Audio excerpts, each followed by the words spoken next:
പുതിയൊരു വീഡിയോയിലേക്ക് എല്ലാവർക്കും സ്വാഗതം. സബ്സ്ക്രൈബ് ചെയ്യാത്തവരുണ്ടെങ്കിൽ സബ്സ്ക്രൈബ് ചെയ്യണേ. കുറച്ച് ചോദ്യങ്ങളും അതിൻ്റെ ഉത്തരങ്ങളുമാണ് ഇന്നത്തെ ക്ലാസ്സിലുള്ളത്.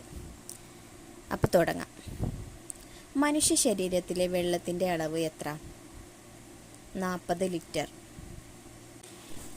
ഇന്ത്യൻ നെപ്പോളിയൻ എന്നറിയപ്പെടുന്ന ഭരണാധികാരി? സമുദ്രഗുപ്തൻ.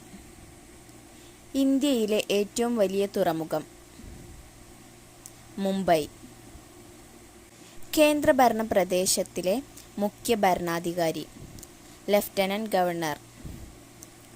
അക്ബറുടെ സമാധി സ്ഥലം? Chaitrabhoomi. Silicon Valley of India എന്നറിയപ്പെടുന്ന പട്ടണം? ബാംഗ്ലൂർ. ഗുൽമാർഗ് സുഖവാസ കേന്ദ്രം ഇന്ത്യയുടെ ഏത് സംസ്ഥാനത്താണ്? ജമ്മു കാശ്മീർ.